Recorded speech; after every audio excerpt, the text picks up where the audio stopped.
अब हम बढ़ते हैं आगे मैग्नीशियम की तरफ। ठीक है, तो magnesium is absorb by plants in the form of divalent cation that is Mg+2। जो उसकी मोस्ट कॉमन ऑक्सीडेशन स्टेट है उसी के अंदर उसको एब्सॉर्ब करते हैं plants from roots. Next point हम आते हैं हमारे पास, activates the enzyme of respiration and photosynthesis. तो सबसे पहले फोटोसिंथेसिस। ठीक है, फोटोसिंथेसिस से फूड बनेगा, फिर उसका रेस्पिरेशन करना पड़ेगा तो रेस्पिरेशन। ठीक है, फोटोसिंथेसिस के अंदर हमारे पास दो टाइप की रिएक्शंस चलती हैं। एक होती है लाइट रिएक्शंस, दूसरी होती है हमारे पास डार्क रिएक्शंस। ठीक है, लाइट रिएक्शंस में हमारे पास साइक्लिक और नॉन साइक्लिक चलती हैं, और डार्क रिएक्शन हमारे पास आती हैं C3, C4, साथ में कैम प्लांट्स के अंदर भी आती है, और फोटो रेस्पिरेशन भी आती है। ठीक है, फिलहाल Mg+2 के एक्शन को समझने के लिए हमें C3 और C4 साइकिल को देखना है।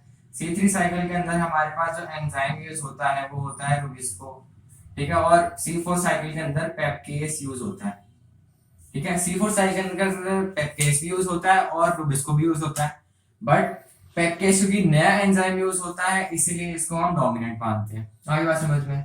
अब एक्टिवेट्स एंजाइम ऑफ फोटोसिंथेसिस, तो फोटोसिंथेसिस के अंदर ये रुबिस्को और पेप्केस को एक्टिवेट करता है, इसीलिए बोला गया है कि ये फोटोसिंथेसिस के एंजाइम्स को एक्टिवेट करता है। अब आती है बात रेस्पिरेशन की। रेस्पिरेशन के अंदर हमारा जो सबसे पहला स्टेप है वो होता है ग्लाइकोलाइसिस। ग्लाइकोलाइसिस सब टाइप के ऑर्गेनिज्म से देखने को मिलता है क्योंकि ये साइटोप्लाज्म में होता है। साइटोप्लाज्म हर ऑर्गेनिज्म के पास होता है। तो ग्लाइकोलाइसिस के अंदर सबसे पहला स्टेप होता है ग्लूकोज से ग्लूकोज 6 फॉस्फेट कन्वर्ट करना। ठीक है, तो उसके लिए हमारे पास जो एंजाइम यूज होता है वो होता है हेक्सोकाइनेज। तो हेक्सोकाइनेज का जो एक्टिवेटर होता है वो होता है हमारा Mg+2।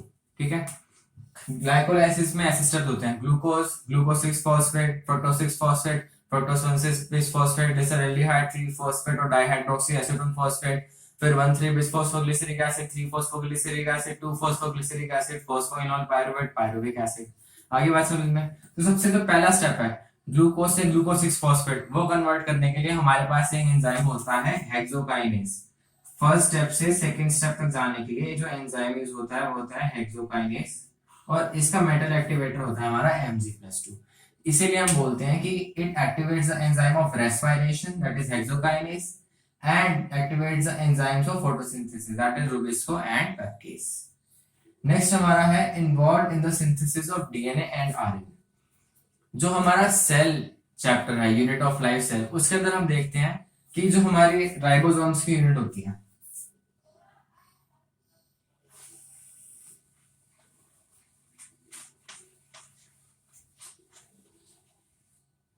हमारे पास मेनली दो टाइप के राइबोसोम्स होते हैं। ठीक है, एक होता है 70S टाइप का और एक होता है 80S टाइप का। तो देखो 30S, 40S, 50S, 60S। जो हमारा 70S टाइप का राइबोसोम होता है वो बनता है इन दोनों को मिला के, और जो हमारा 80S टाइप का राइबोसोम होता है वो बनता है इन दोनों को मिला के। तो जब इन दोनों सब यूनिट्स को ज्वाइन करना होता है, मान लो कि छोटी वाली सब यूनिट ये थी, बड़ी वाली सब यूनिट ये थी, जब इन दोनों को ज्वाइन करना होता है तो इन दोनों को ज्वाइन करने के लिए हमारे पास मिनिमम कंसंट्रेशन होनी चाहिए Mg+2 आयन की, कितनी 10⁻³ मोलर। ठीक है, और जो राइबोसोम का सिंथेसिस है ये कहां पर होता है, ये न्यूक्लियस के अंदर ही होता है। तो इसीलिए हम बोलते हैं कि it is involved in the synthesis of DNA and RNA. ये जो स्टेटमेंट है ये हमारे लेवल पर अभी हमको नहीं पढ़ाया जाता, बट जो पढ़ाया गया है उससे हमें ये पता चलता है कि जो Mg+2 है इसकी कंसंट्रेशन 10⁻³ होती है न्यूक्लियस के अंदर। तो हम इससे अंदाजा लगा सकते हैं कि न्यूक्लियस के अंदर अगर वो प्रेजेंट है तो वो डीएनए और आरएनए के सिंथेसिस में कंट्रीब्यूट कर सकता है। ठीक है, तो फिलहाल हम इस स्टेटमेंट को समझ नहीं सकते, बट हम इतना डिसाइड कर सकते हैं कि कहीं ना कहीं ये ट्रू हो सकती है। नेक्स्ट हमारे पास है it is the constituent of ring structure of chlorophyll. Chlorophyll के रिंग स्ट्रक्चर का कॉन्स्टिट्यूएंट है। क्लोरोफिल का जो फॉर्मूला होता है वो होता है C55H72O5N4Mg। ठीक है, तो मैग्नीशियम इसके अंदर कंट्रीब्यूट करता है। और जो क्लोरोफिल है उसके स्ट्रक्चर में हमारे पास तीन टाइप के एलिमेंट्स होते हैं। MgNFe, ये जो है ये क्लोरोफिल के स्ट्रक्चर को बनाने में हेल्प करते हैं। और एक और इंफॉर्मेशन है हमारे पास कि वाटर स्प्लिटिंग, जो हमारी लाइट रिएक्शन होती है उसके अंदर वाटर की स्प्लिटिंग होती है, उसके लिए हमारे पास जो एलिमेंट्स है जो रिक्वायर्ड है वो होते हैं मैंगनीज, कैल्शियम और क्लोरीन। ठीक है, तो ये चीजें याद रखो।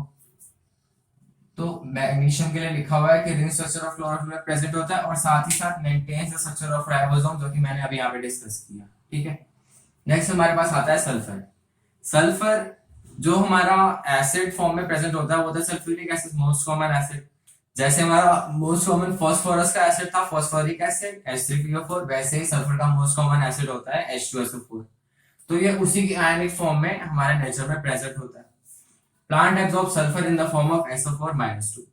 Sulphur is present in 2 amino acid. अब देखो जो हमारे एंजाइम्स होते हैं, एंजाइम्स हमारे पास 2 टाइप के होते हैं। एक कॉन्सेप्ट समझाने की कोशिश कर रहा हूं मैं। ठीक है, ये हमारे एंजाइम्स हैं। एंजाइम्स हमारे 2 टाइप के होते हैं। एक होता है हमारे पास सिंपल एंजाइम, ठीक है, दूसरा होता है हमारे पास कॉन्जुगेटेड।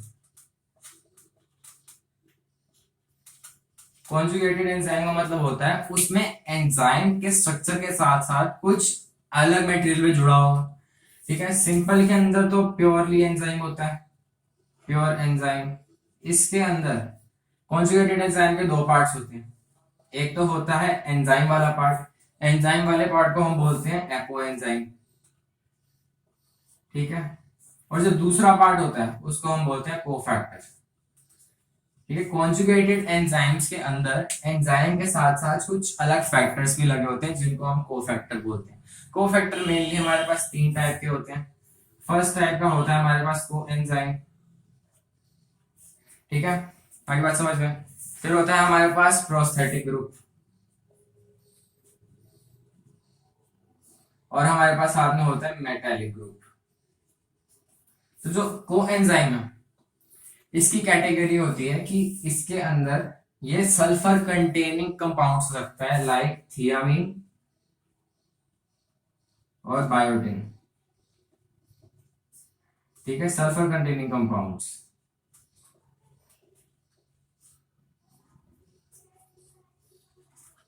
आगे बात समझ में, इसीलिए हमने लिखा हुआ है कि sulphur is present in 2 amino acids, cysteine and methionine. ये तो अमीनो एसिड के अंदर हो गया। अब साथ में लिखा हुआ है and is main constituent of several coenzymes, thiamine, biotin and ferredoxin. ठीक है, अब कोएंजाइम ये वाला आ गया। कोएंजाइम के एग्जांपल्स थियामिन और बायोटिन है, जो कि सल्फर कंटेनिंग कंपाउंड्स हैं। तो अगर पूछ ले कि ऐसे कोएंजाइम्स जिसके अंदर सल्फर देखने को मिलता है वो होते हैं हमारे पास थियामिन और बायोटिन। आगे बात समझते हैं। ऐसे हमारे पास फेरिडॉक्सिन होता है। फेरिडॉक्सिन हमारा लाइट रिएक्शन में यूज होता है, जो हमारा नॉन साइक्लिक टाइप का फॉस्फोराइलेशन होता है। उसके अंदर जो फोटोसिस्टम फर्स्ट होता है, फोटोसिस्टम फर्स्ट का जो प्राइमरी इलेक्ट्रॉन एक्सेप्टर होता है वो हमारे पास होता है फेरिडॉक्सिन। ठीक है, वो एक आयरन सल्फर कंपाउंड होता है। तो इसीलिए हम बोलते हैं कि जो फेरिडॉक्सिन है उसके अंदर सल्फर देखने को मिलता है।